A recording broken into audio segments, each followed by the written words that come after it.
Mesdames et messieurs, bonsoir et bienvenue à ce journal que j'ai grand plaisir à vous présenter. Toutes nos excuses pour ce léger retard. Le chef de l'État a pris part cet après-midi à la cérémonie d'inauguration du désormais siège de Cap Sahel Mali. La mission a dorénavant son siège à Sébenikoro. Le bâtiment flambant neuf a coûté 600 millions de nos francs. Suleiman Keza Silibé, reportage. Et Cap Sahel Mali et les autorités maliennes ambitionnent de former 600 cadres officiers et sous-officiers pour l'année en cours. À terme, il s'agira de rendre opérationnels plus d'un tiers des effectifs de la gendarmerie, de la garde nationale et de la police. Réformer les forces de sécurité et de la justice correspond à une forte demande des Maliens. Pour l'Union européenne, il y va de la stabilité même du pays. Cet exercice salvateur, elle le fait en complémentarité avec le décideur politique du Mali. Pour nous, l'Europe, le Mali, on est voisins. Il y a un seul pays qui nous sépare. Le Mali est un grand pays de passage, un pays avec une grande histoire. Vous avez 7 voisins. Si on regarde ces voisins, ils sont très différents. C'est le Maghreb, c'est le Sahel, c'est l'Afrique de l'Ouest. Tout ça se croise chez vous. Tout ça a des effets sur vos sociétés et tout ça explique aussi la diversité de la société malienne. La sécurité, c'est un enjeu national, sous-régional, voire mondial, d'où l'engagement des responsables à y faire face. Monsieur le Président, vous avez décidé de créer prochainement un Conseil national pour la réforme du secteur de sécurité. Ma mission se tient prête à apporter l'expérience de ces spécialistes pour appuyer ce Conseil national dès qu'il devient opérationnel. La réforme des forces de sécurité est un processus compliqué et de longue durée. Il demande beaucoup d'efforts pour changer les habitudes. Il est cependant indispensable pour consolider les progrès qui seront faits grâce aux négociations, nous l'espérons, entre le gouvernement et les groupes armés maliens qui se déroulent à Alger. Monsieur le Président, vous avez dédié l'année 2015 à la restructuration des forces de défense et de sécurité. Avec EUCAP Sahel Mali, l'Europe inscrit son action dans votre vision. Quoi de plus normal qu'une telle mission soit logée dans du neuf, une bâtisse à 3 niveaux pour la bagatelle de 600 millions de nos francs. Le président de la République apprécie à sa juste valeur l'engagement du partenaire du jour, car les menaces sont légion dans le Sahel. Je crois que chacun comprendra aisément l'intérêt d'une telle mission. Nous sortons d'une crise à peine. Nous en sommes encore dans les méandres. Mais au sortir de cette crise-là, il faudra bien que nos forces de sécurité soient déployées sur l'ensemble du territoire national. Aujourd'hui également, partout, en nos villes, en nos campagnes, se posent des problèmes aigus de sécurité.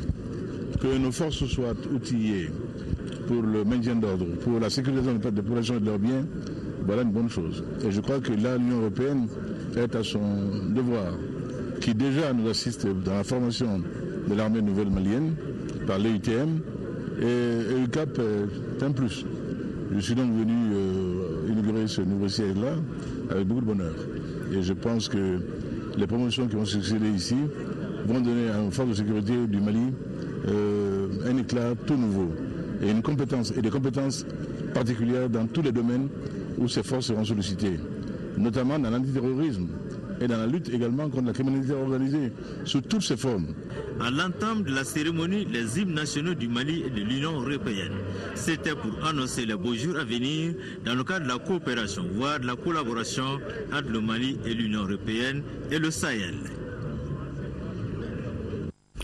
Un mot donc des pourparlers d'Alger. La délégation malienne est sur place avec en tête le Premier ministre, reçu successivement par son homologue algérien Abdelmalek Sellal et par le président de la République Abdulaziz Bouteflika. Modibo Keïta salue le rôle remarquable joué par la médiation algérienne dans le déroulement des pourparlers intermaliens. Récit de cette première journée de la visite d'État du Premier ministre en Algérie avec Al-Hussein Touré et Tchadjek. Modibo Keïta veut aller vite et c'est avec sa double casquette de haut représentant du chef de l'État pour les pourparlers et de chef de gouvernement qu'il a été reçu par le président Abdelaziz Bouteflika, dont le rôle dans le règlement de cette crise n'est plus à démontrer. Nous avons l'insigne honneur d'avoir été reçus par M. le Président de la République algérienne démocratique et populaire. Nous avons remis à M. le Président un message écrit de la part de son frère et ami, le Président de la République du Mali, le Président Ibrahim Boubacar Keïta. Ce message avait trait aux relations de coopération entre le Mali et l'Algérie, mais il avait trait également au pourparlers intermaliens inclusifs dans la perspective de la conclusion d'un accord de paix. Comme vous le savez, j'ai eu l'occasion de le dire ici, que par la volonté du Mali, l'Algérie a été choisie comme étant chef de file d'une équipe internationale de médiation. Depuis ce choix, beaucoup d'activités ont été menées, soit dans le sens de la conclusion d'une feuille de route, pour terminer sur un projet d'accord de paix qui a été proposé à toutes les parties. Et précisément la séquence qui va commencer est destinée à discuter en profondeur cet accord de paix pour aller vers la conclusion d'un accord définitif. Accueilli en début de matinée par son homologue algérien Abdelmalik Sellal, Modibo Keïta n'a pas manqué là aussi de louer le concours de l'Algérie tout en souhaitant que cette dynamique soit poursuivie en vue de parvenir à un accord consensuel et durable. Ici à Bamako, la première phase du projet d'alimentation en eau potable de la ville de Bamako, communément appelé projet Kabbalah, sera officiellement lancée au cours de cette année. La réalisation du projet permettra d'assurer à plus d'1 million de personnes de la capitale de l'eau potable. Le montant des financements acquis s'élève à près de 172 milliards de francs CFA. C'est pour mieux coordonner les activités du projet que le gouvernement et ses partenaires se concertent. Une rencontre ouverte ce matin dans la capitale des Trois Caïmans, nous indique Brahmat Traoré.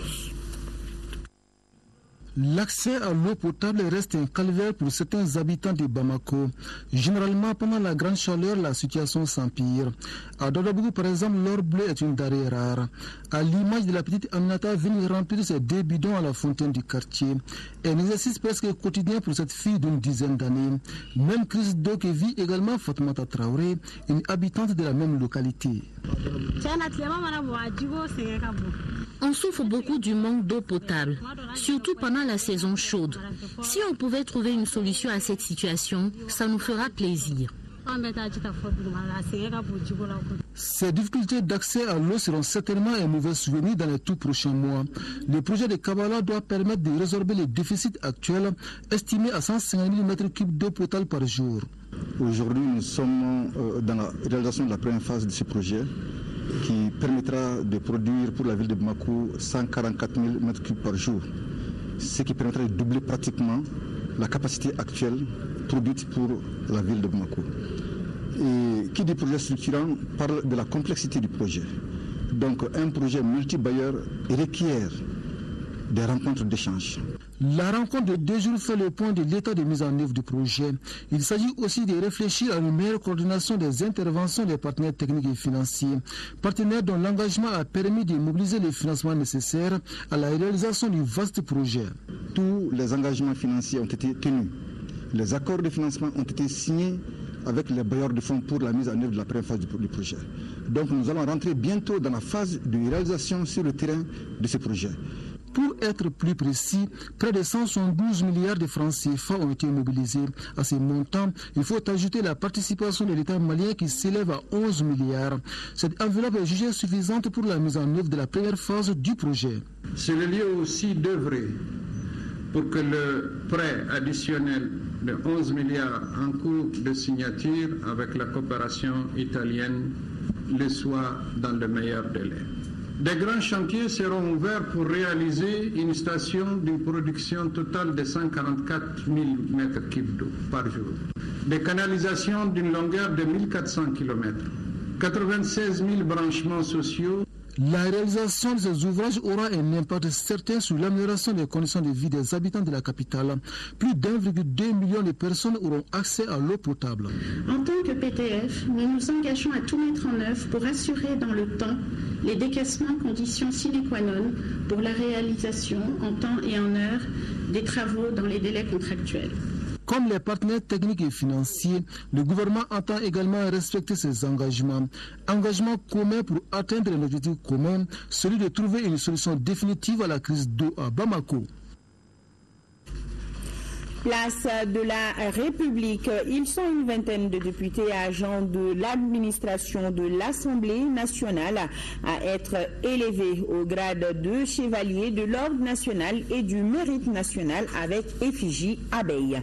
Les récipiendaires ont reçu leur distinction des mains du président de l'Assemblée nationale du Mali, Issaka Sidibé. Lamine Keïta était à la cérémonie. Ils sont 8 députés et 3 agents de l'hémicycle à être honorés en recevant la médaille de chevalier de l'Ordre national. 8 autres, dont 4 élus, ont également reçu la médaille du mérite national avec effigie abeille. Ces distinctions récompensent les récipiendaires pour services rendus à la nation. Tout d'abord, je suis très fier de cette distinction. Cette distinction est vraiment le fruit du travail qui nous a amenés à ce niveau. Donc ça nous interpelle à nous mettre encore au boulot pour que vraiment le prix puisse avancer. Cela est une médaille de la commune 2. Je remercie son Excellence, Monsieur le Président de la République, Ibrahim Boubacar Keïta, et le Président de l'Assemblée nationale. Ces médailles, je pense bien qu'elle est méritée. Le Président de l'Assemblée nationale a félicité les récipiendaires et les a invités à persévérer davantage. Mes sincères félicitations à chacun des récipiendaires, tout en les invitant à persévérer dans leurs engagements.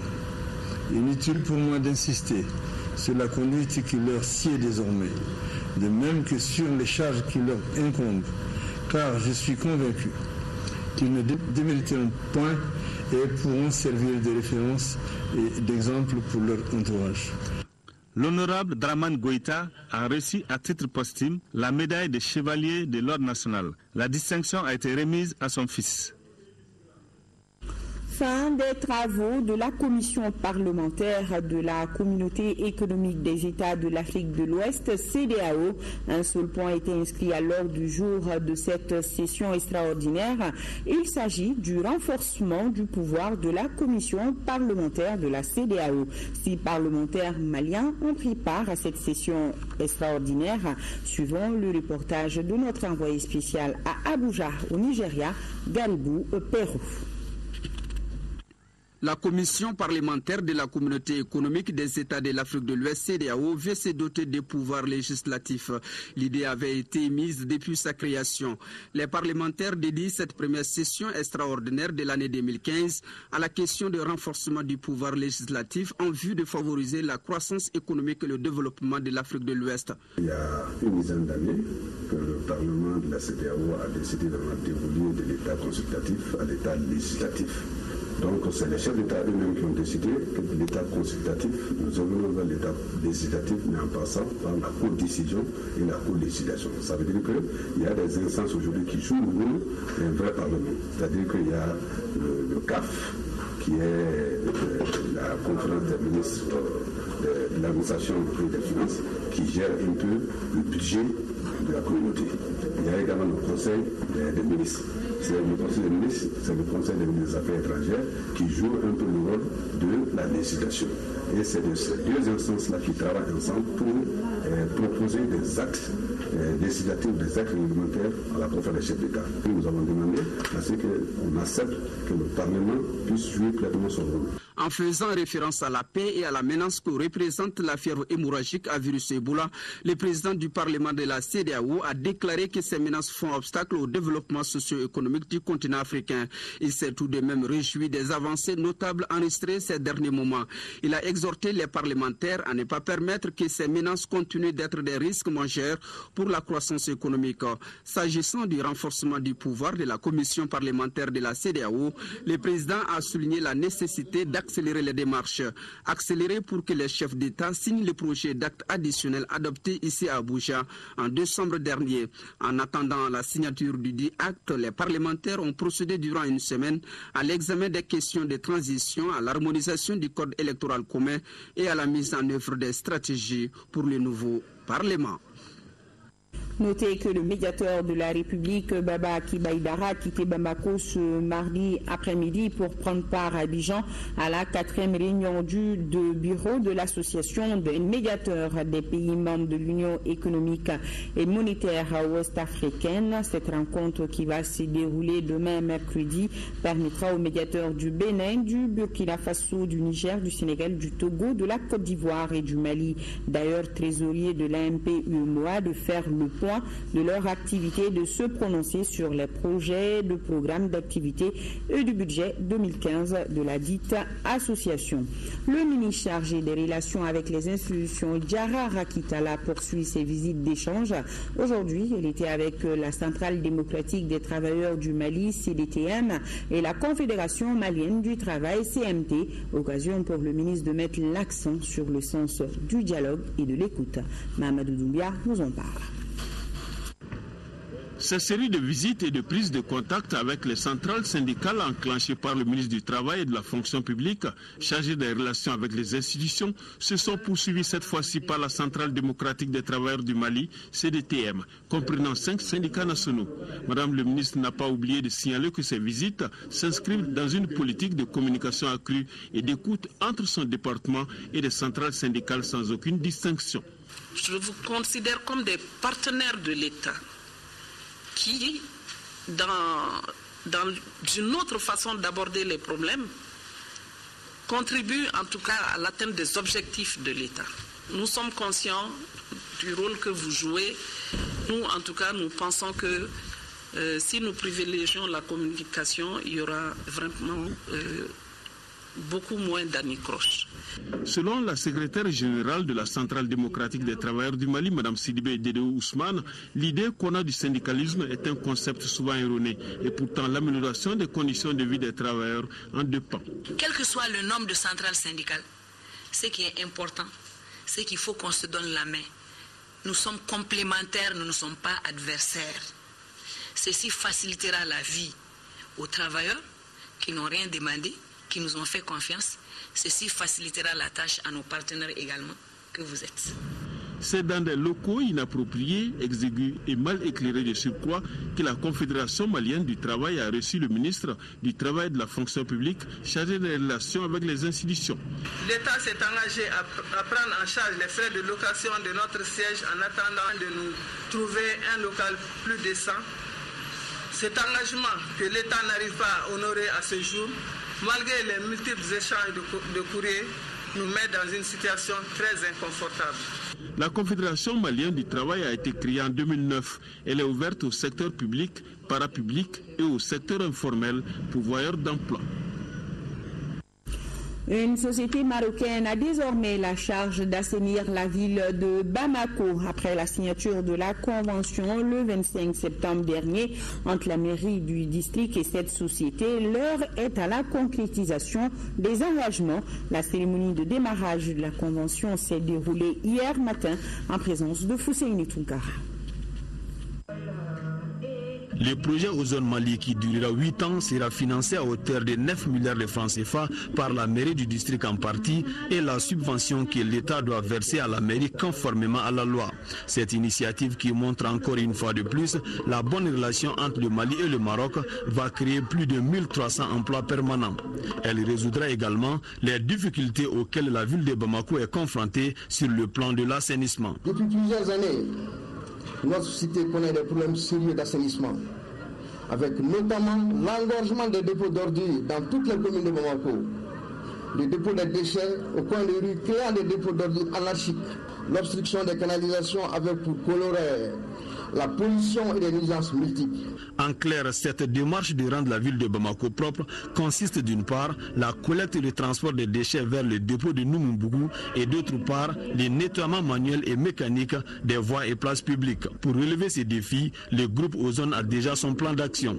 Cette convention qui va démarrer aujourd'hui même va commencer tout d'abord par la mise à niveau de la ville à travers l'évacuation des dépôts sauvages et l'enlèvement et l'évacuation et l'éradication des points noirs. Aux citoyens bamakois, je promets aujourd'hui d'offrir la meilleure qualité de service pour la réussite de cette mission noble. Les impacts attendus prennent besoin d'être satisfaisants. La décharge terminale créera au moins 5 à 6 fois plus d'emplois. Donc, ce n'est qu'un cycle qui commence, un processus que je demande à tous d'accompagner courageusement et de manière très citoyenne. Après la cérémonie de lancement, les différentes parties ont visité l'équipement disponible pour commencer le travail et le dépôt de l'Afiabougou cimetière, un dépôt qui avoisine les 160 000 mètres cubes. Le programme My Right, My Voice a désormais un numéro vert. Retenez-le, il s'agit du 36 155. Une fois ce numéro appelé, vous aurez toutes les informations sur la santé sexuelle et reproductive des jeunes et adolescents. Un programme cofinancé par le gouvernement suédois en partenariat avec Oxfam Novib. Le lancement, c'était aujourd'hui en présence de Inaba. Le 36 du programme My Right, My Voice, c'est le numéro court mis en ligne par ce programme afin que les jeunes puissent s'informer par rapport aux aspects liés à leur droit à l'éducation, à la santé sexuelle et reproductive. La durée du projet est de 3 ans, de 2012 à 2015. Ce programme a aussi mis en place une plateforme mobile appelée Weleli Ado, qui est un service SMS gratuit qui permet aux jeunes de poser des questions relatives à la santé sexuelle de façon anonyme et confidentielle. Tu écris si tu es une fille, un garçon, ton âge, là où tu es, et tu fais le SMS, tu envoies. Automatiquement, tu as des téléconseillers qui sont formés là-dessus et ils t'envoient une réponse par rapport à la question. Si c'est une question qui mérite de te conseiller à visiter une structure spécialisée. Au Mali, de nombreux tabous entourent les questions de santé sexuelle et reproductive, compliquant l'accès des jeunes aux informations précises. Ces jeunes grandissent ainsi en ignorant leurs droits sexuels et leur droit à l'égalité entre les sexes. Grosso modo, il y a des activités de plaidoyer pour rendre facile l'accès de ces jeunes aux services santé de la reproduction, santé sexuelle, mais aussi également pour faciliter l'accès des informations sans même faire le déplacement. My Right, My Voice est un programme multi-pays financé par la coopération suédoise dans 8 pays, entre autres le Mali, la Tanzanie et le Népal. Il a développé des outils innovants tels que Click Info Ado, disponible sur ordinateur et téléchargeable sur téléphone mobile. Comment relancer l'administration malienne en lotant des mots tels que l'absentéisme? L'Association malienne des gestionnaires de ressources humaines décrit ce phénomène qui entrave la bonne marche des administrations et des entreprises. Elle a regroupé à cet effet un café ressources humaines autour de la problématique. Batraouri nous en parle. Un mois avant la tenue de la 18e journée africaine des ressources humaines prévue à Bamako, l'AMAGIRH, Association malienne des gestionnaires des ressources humaines, mobilise ses troupes. Ces cafés ressources humaines, dont le thème absentéisme, enjeux et solutions, est la preuve de l'engagement des membres de cette association pour le renforcement de l'administration dans notre pays. Café RH de ce matin a pour objet de relancer nos activités pour l'année 2015. L'objectif, c'est de mobiliser nos membres, c'est de mobiliser toutes les autorités, c'est de mobiliser toutes les entreprises et les partenaires sociaux pour la réussite de cet événement. Parce qu'au-delà de notre association, il s'agit d'un défi pour l'ensemble du peuple malien. Le Mali doit recevoir les gestionnaires des ressources humaines, les professionnels de la gestion des ressources humaines de toute l'Afrique. Ces cafés et ressources humaines, selon le représentant du ministre du Travail et de la fonction publique, est une contribution de taille au programme du gouvernement dans la relance de son administration. Le choix de ce thème pour ce café RH apportera sans doute une contribution de votre association à la réflexion sur le phénomène de l'absentéisme que le gouvernement s'engage à combattre en vue d'améliorer le fonctionnement de notre économie. Les débats axés sur les diverses causes de l'absentéisme vont permettre de proposer des solutions à l'intention des décideurs. Le ministre de l'Équipement, des Transports et du Désenclavement informe que l'élection des membres consulaires du bureau du Conseil malien des chargeurs, CMC, est fixée au 25 avril 2015 sur toute l'étendue du territoire national. Par la même occasion, Mamadou Hachim Koumaré informe les opérateurs économiques, les transiteurs et les chargeurs que les enregistrements de candidatures et autres inscriptions se poursuivront au niveau des gouvernorats de région et du district de Bamako, ainsi que dans les différentes mairies retenues pour ces opérations, ce conformément aux dispositions en vigueur édictées dans le décret et l'arrêté définissant les conditions de l'élection des membres consulaires du Conseil malien des chargeurs. Le ministre de l'Équipement, des Transports et du Désenclavement, Mamadou Hachim Koumaré, précise que la date limite des enregistrements de candidatures et des inscriptions est fixée au 25 mars 2015, soit un mois avant la tenue du scrutin. Autre grand titre de ce journal, les habitants de Koulikoro vont renouer avec le vacarme des bateaux. Les 2 bateaux passagers à faible terrain d'eau promis par les autorités ont été réceptionnés dans une véritable liesse. On suit cela avec Breva Kouni. De Dialankorobougou en passant par Massala, Kayo jusqu'à Koulikoro-Ville, une liesse populaire était perceptible pour accueillir les 2 bateaux à faible tirant d'eau. Ces bateaux sont de type FRP, c'est-à-dire conçus en fibre de verre renforcée. Je suis très heureux d'avoir pu participer à un projet aussi prestigieux pour votre pays. Je vous souhaite bon usage de ces magnifiques bateaux, je pense d'une très belle technologie. Des élèves et des opératrices économiques ont aussi exprimé les raisons d'être gays. Nous sommes contents de l'arrivée de ces bateaux. C'est pour le bonheur de nous tous. Nous vendons beaucoup de choses entre Koulikoro et Gao. Pour la directrice générale de la Comanav, ces 2 bateaux confectionnés par la Chine et payés par l'État doivent permettre de renforcer les capacités de la Comanav et de prolonger la période de navigation de 4 à 8 mois. Le gouverneur a jugé utile d'organiser une cérémonie d'accueil et aussi remercier l'équipe qui a conduit les 2 bateaux du port d'Abidjan jusqu'à Koulikoro ici. En présidant cette cérémonie d'accueil symbolique des bateaux, le gouverneur de région, Alain Tessoubé, était une autorité comblée de joie. C'est un sentiment de fierté pour moi parce que Koulikoro avait quelques symboles dont faisait partie la Comanav. Aujourd'hui ici, on a 2 bateaux qui viennent vivifier la Comanav. Ce n'est qu'une fierté pour nous. Pour mémoire, en 1982, la Comanav a été dotée du bateau dénommé Kankou Moussa. Cette dernière dotation est donc perçue comme un plus dans les secteurs du tourisme, de l'emploi et de l'économie. 35e session ordinaire du Conseil d'administration de l'Office du Niger. Au titre de 2015, le budget de l'Office du Niger a été équilibré en emploi et en ressources à plus de 29 milliards 123 millions de francs CFA. Prends d'ici là. Les activités en cours pour la campagne 2014 dans les zones de production de l'Office du Niger restent focalisées sur les travaux de battage et de commercialisation du riz ainsi que les travaux de contre-saison. Pour cette campagne, dont le bilan est à l'ordre du jour de la 35e session ordinaire du Conseil d'administration, l'Office du Niger, avec une production d'environ 771 000 tonnes de riz, a atteint les 95% de son plan de campagne. Pour celle à venir, la production va connaître une augmentation avec 820 000 tonnes.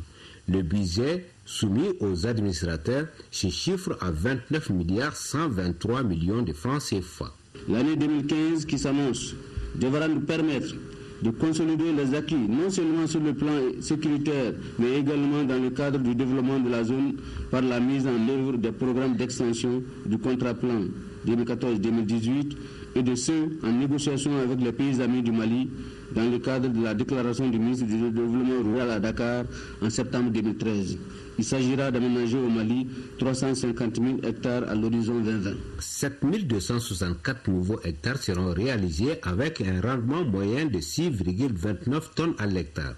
Les spéculations maraîchères portent sur 106 442 hectares et l'Office entend produire plus de 3300 tonnes de poissons frais. L'Office du Niger a fait un grand progrès que nous avons remarqué tant dans l'élaboration des documents qui nous ont été présentés que dans les résultats obtenus effectivement sur le terrain. À l'issue des travaux, les administrateurs ont entre autres recommandé la poursuite de la stratégie de création des centres ruraux de prestations pour pallier au sous-équipement des producteurs et la promotion de l'accès des femmes aux postes électifs. On reste à Ségou. Fousseïdi Samaké va nous parler de la tenue d'une conférence de presse animée par le secrétaire exécutif du Haut Conseil national de lutte contre le sida. Au cours de cette conférence de presse animée par le secrétaire exécutif du Haut Conseil national de lutte contre le VIH-Sida, Malik Sen, les journalistes présents au festival sur le Niger ont été informés non seulement sur l'évolution de la lutte contre le sida au Mali, mais aussi et surtout les voies et moyens pour accentuer la sensibilisation des jeunes qui constituent la couche la plus infectée par le VIH-Sida au Mali. Le maître mot aujourd'hui, c'est d'expliquer aux journalistes comment ils peuvent nous aider à transmettre les différentes stratégies pour que le Mali puisse être présent au moment où nous allons faire le bilan de l'élimination et qu'en 2030, il n'y ait plus de sida au Mali. Si tout le monde s'engage comme nous l'avons fait avec Ebola, je pense que le Mali peut réussir. Le concept Ntola Sarama, qui signifie jouer contre le sida à travers le football, initié par Mokhtar Sow, a été présenté aux hommes de presse. Le Mali compte 16 millions d'habitants. Sur les 16 millions d'habitants, vous avez 100 000 personnes qui sont infectées. Vous avez 15 900 000 personnes qui ne sont pas infectées. Le jeune Sow qui vient de montrer sa stratégie de sport, comment utiliser le sport justement pour arriver à la lutte contre le VIH-Sida, c'est une stratégie innovante et nous allons accepter. Et c'est ce que nous disons, la jeunesse a une capacité de création. Et c'est cette création justement qu'il faut utiliser pour avoir les jeunes. Cette conférence 11e du genre devrait contribuer au rayonnement du festival sur le Niger en pensant à cette maladie lors de cette rencontre des peuples et des cultures. En 5e région, les villages de Manako et de Ouronema dans la commune rurale de Kounari ont désormais leur maternité rurale. D'un coût total de plus de 24 millions de francs CFA, ces structures sanitaires sont le fruit d'un partenariat entre la Fondation Orange Mali et la Fondation Aga Khan. Aminata Touré, reportage. La Fondation Orange Mali, en partenariat avec la Fondation Aga Khan, soucieuse du bien-être des populations, vient d'offrir aux villages de Manako et de Ouronema, tous dans la commune de Kounari, des maternités entièrement équipées, disposant de toutes les commodités sanitaires et comportant chacune une salle d'accueil, une salle de consultation, une salle de repos, un magasin pour dépôt de médicaments, 2 toilettes et d'un coin pour enfants. J'invite ici les populations à s'approprier de cette maternité. Après le don de cette maternité de Manako, nous avons le plaisir de vous annoncer l'inauguration prochaine et de 6 autres d'ici la fin de l'année dans les localités de Ouronema, Nantaga, Dibitaga, Barbé, Dio et Kobassa. Grâce au financement de la Fondation Orange, 8 maternités viendront compléter l'objectif des 15 qui seront construites dans les zones enclavées de la région de Mopti pour un coût global de plus de 200 millions de francs CFA. Ces maternités de proximité offertes aux populations de Manako et de Ouronema viennent consolider à coup sûr les efforts du gouvernement malien en matière de santé. Cet appui de la Fondation Orange Mali nous permet de développer et de piloter une autre approche pour la construction d'infrastructures sociales telles que les maternités, mais aussi les écoles. En marge de la cérémonie d'inauguration, la Fondation Orange Mali a également remis aux maternités des lots de moustiquaires, de nattes et de cahiers. Les chefs de village et de faction du cercle de Gao viennent de tenir une rencontre. Objectif, jouer pleinement leur rôle dans le processus de paix et de cohésion sociale enclenché par les plus hautes autorités du pays, en même temps que la valorisation de la culture songoï. Bouakar Babli Touré, compte rendu.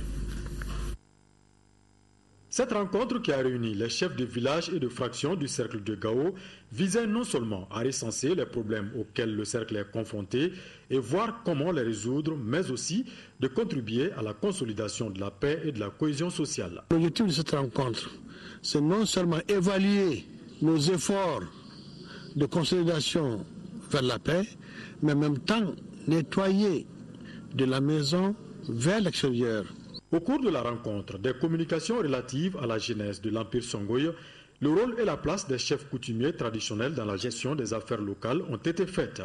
Aussi, un conseil de chefs de village et de fractions a été mis en place pour d'éventuelles prises de décisions concernant les intérêts du cercle. Les différents thèmes développés, c'est depuis le temps de l'Empire Songhai, avec tous les grands empires qui ont existé, qui ont cohabité ou bien qui se sont succédés, et par rapport à l'Empire du Ghana, par rapport à l'Empire du Mali, par rapport à l'Empire Songhai, et de l'historique même de Songhai depuis l'original. Notre rencontre aujourd'hui, c'est un grand pas en avant. Nous espérons que dans l'avenir, que des rencontres comme ça se multiplient pour que ça puisse rapporter quelque chose à l'endroit de la population de Gao. Au terme de la rencontre, les participants se sont également penchés sur des actions de promotion de la culture songhai ainsi que la pérennisation de l'initiative.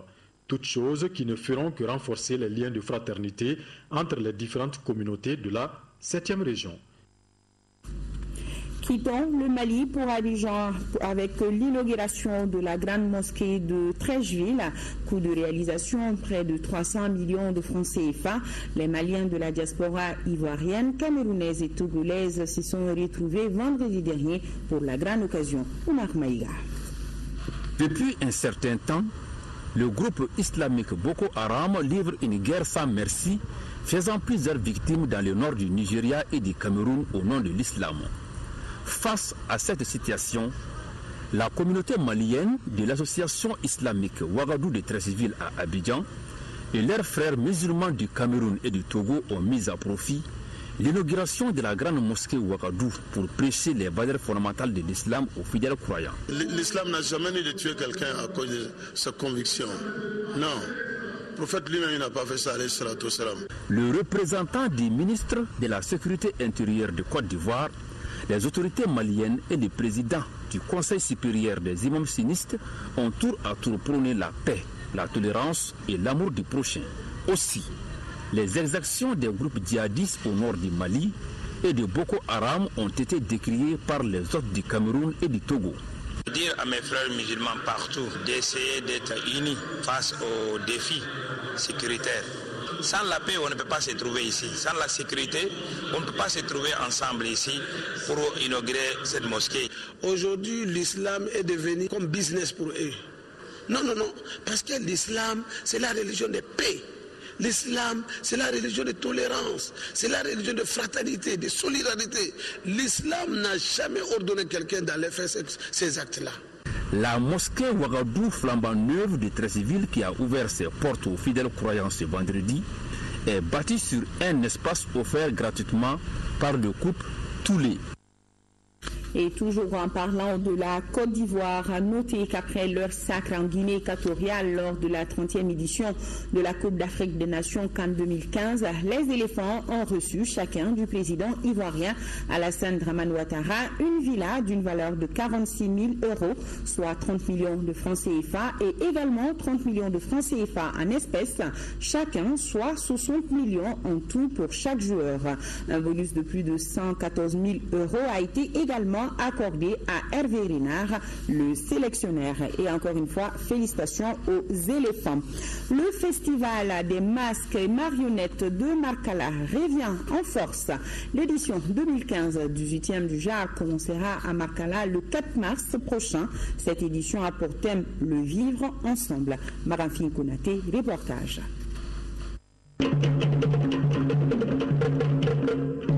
Pour sa 18e édition en 21 ans, le FESMAMA prône la cohésion nationale. Nous plaçons ces festivals sous le signe du vivre ensemble. Il y aura beaucoup de surprises sur le plan culturel. Il y a beaucoup d'innovations au niveau des masques et des marionnettes à ce sujet.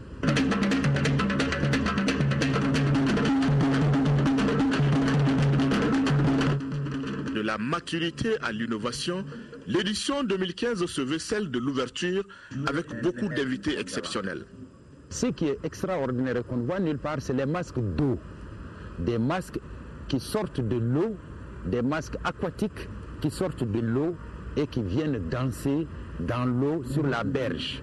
Cela n'existe nulle part au monde qu'à Markala. Il y a les troupes de Boura, les masques de Boura, qui viendront à Markala, qui difficilement se déplacent.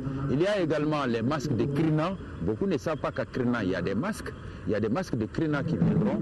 Il y a un groupe d'Ivoiriens, de marionnettistes ivoiriens qui viendront avec un programme qu'ils appellent La main qui donne.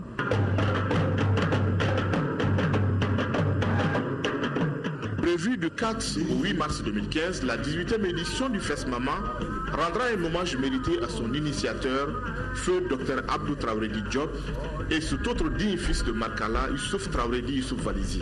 Le festival prévoit un savant dosage entre modernité et tradition en alliant orchestre moderne en live et danseurs traditionnels.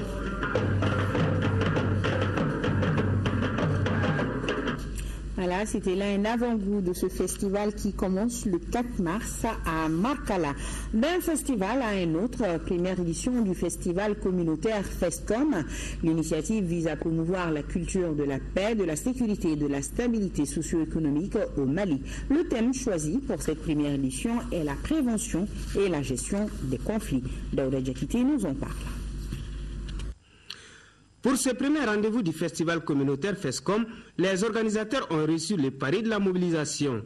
Acte 1, une conférence débat autour du thème central, à savoir la prévention et la gestion des conflits, co-animée par Alou Sato Koulibaly et Moussa Sissoko, professeur de français au lycée Koné Danzé de Koutiala. Un échange qui aura permis à l'assistance de mieux cerner les causes et les conséquences des conflits communautaires, mais aussi de s'imprégner des stratégies d'anticipation. L'objectif, c'est en deux temps. Un, c'est d'organiser une activité culturelle avec partie festival. Et la deuxième composante consiste à former des jeunes, n'est-ce pas, dans le domaine de la culture de la paix, la non-violence et de la réconciliation. La consolidation de la paix et de la réconciliation passe par la formation des jeunes artistes qui jouent un rôle prépondérant dans la sensibilisation des populations. Moi, je pense que tout ce qu'il faut pour le moment, c'est des initiatives pareilles qui qui invitent tous les Maliens à la cohésion, à leur montrer qu'on peut vivre ensemble dans la paix et dans l'harmonie. Dans la soirée, le public koutialais, venu nombreux sur le terrain rouge, a pu apprécier le talent des jeunes artistes rappeurs mis en compétition sur la thématique de la paix, la réconciliation et l'unicité à travers un spectacle riche en couleurs. Aussi, Souleymane Traoré, Neba Solo et Milmo étaient là pour agrémenter les shows. La remise des récompenses aux trois premiers sélectionnés, à savoir le duo Priska et Peace, Ernesta et Mastervan, par un jury de 5 membres présidé par le président de l'AGC, Adam Mandiara, a mis fin au festival. On aurait bien entendu quelques flots d'Aura Diakité. Sport, football, les 11 créateurs quittent Bamako demain matin pour le Maroc, où ils jouent vendredi contre Renaissance Berkane au compte des préliminaires de la Coupe de la Confédération. La confiance règne dans le camp des créateurs malgré une préparation inachevée pour raison de la suspension du championnat. Khalifa Namatraouri nous en dit plus. Les 11 créateurs reprennent le chemin de la compétition continentale. Engagé dans la Coupe de la Confédération, le détenteur de la 54e édition de la Coupe du Mali de football se frottera ce vendredi au club marocain de la Renaissance Berkane, pas dans des conditions idéales, à cause de l'arrêt du championnat national de Ligue 1 dû à la crise que traverse le football malien. Depuis l'arrêt du championnat jusqu'à maintenant, parce que nous ne sommes pas restés comme ça, on s'était dit en lieu et place pour pouvoir combler le vide. Nous avons misé quand même à faire des séries de matchs amicaux qui quand même doivent nous permettre quand même d'être en jambe, parce que c'est vrai, un bon technicien c'est pas le même état d'esprit, parce qu'un match amical c'est pas pareil comme un match officiel, comme si aussi un match amical n'est pas pareil comme une séance d'entraînement. Mais ça vaut mieux que rien, donc je pense qu'à la date d'aujourd'hui, pratiquement tous les joueurs ont quand même répondu favorablement à cette pratique, et excepté seulement trois bons joueurs qui sont quand même diminués sur le plan physique. Malgré ce manque de compétition, Djibril Dramé ne manque pas de mots pour motiver ses joueurs à se surpasser pour faire un bon résultat dès l'aller. Ça va être extrêmement difficile, ça il faut s'attendre à ça, parce qu'une équipe qui va en compétition sans pourtant jouer le championnat, contre notre équipe qui est pratiquement à la 18e journée du championnat. Voyez-vous un peu l'écart. Mais encore, ce n'est pas un alibi. On est en train de les préparer, tenir de bons discours pour pouvoir surmonter ces choses-là. Parce que le football, au-delà des capacités techniques, tactiques, physiques, il y a le mental. Avec un bon discours, je suis sûr que les jeunes vont se surpasser et on risque d'avoir quand même de bons résultats. Ça se passe bien. Nous sommes là. La cohésion est là. Physiquement, on est prêt. Il faut avoir un mental de fer dans le football. Mentalement, nous sommes prêts et c'est ça qui fait notre force aussi. L'entraîneur de la formation de Nyarela a reçu lors de son dernier entraînement avant le départ le soutien de ses collègues de l'association des entraîneurs de football du Mali. Rappelons que lors de sa première campagne, les 11 créateurs ont écarté en 2013 au tour préliminaire le Steelers Club de Côte d'Ivoire avant d'échouer en 16e de finale face à l'Étoile de Sahel des Sources de Tunisie. Et bonne chance à Djibril Dramé et ses poulains. À suivre dans nos programmes ce soir, Cybernétique avec Ibrahima Traoré et toute son équipe. Il vous propose dans ce numéro des reportages, mais aussi des rubriques comme Cyber News, l'invité et le jeu. Cybernétique, donc, à ne pas rater ce soir. Le cinéma malien est en deuil. Mambaye Koulibaly, précurseur du cinéma d'animation africain, est décédé ce samedi 7 février 2015 des suites d'une longue maladie à Caille. En cette circonstance douloureuse, le ministre de la Culture, du Tourisme et de l'Artisanat adresse ses condoléances les plus attristées à la famille du disparu. Le monde de l'éducation et les anciens du lycée Terrasson de Fougères sont aussi en deuil. Ibrahima Traoré, enseignant à la retraite, n'est plus. L'officier de l'Ordre national du Mali a été conduit cet après-midi en sa dernière demeure. Fadem Bakita, reportage. Né vers 1941 à Saro dans le cercle de Massina, en 4e région, Ibrahima Traoré commence sa carrière d'instituteur adjoint en 1960. Éducateur hors pair, il a toujours inculqué chez les apprenants le travail bien fait, l'honnêteté, l'importance du respect du bien public et l'amour de la patrie. Ses anciens élèves de Sefeto, Boukari Baya dans le cercle de Kita, de Diabali du groupe central de Ségou se souviendront toujours de celui qui a considéré l'éducation comme un passage obligé de développement d'un pays. Son esprit d'équité pour tous les étudiants conduit l'État à lui confier la gestion du bureau de formation et des bourses de l'enseignement supérieur en 1981. C'est pourquoi celui qui a consacré le restant de sa vie aux œuvres sociales a reçu en 1995 la distinction de chevalier de l'Ordre national du Mali et celle de l'officier de l'Ordre national en 2009. Il a toujours aimé Saro. Il était vraiment correct, qui respecte tout le monde. Il ne minute personne. Quand il vient seulement, il donne des conseils, fait comme ça, il vous en prie. Quand il travaille pour l'État, il faut travailler pour l'État. Il faut éviter les escroqueries. Ibrahim, avant de mourir, il a donné 3 conseils à ses enfants. Jamais de corruption. Il ne tient pas à ce que ses enfants acceptent la corruption.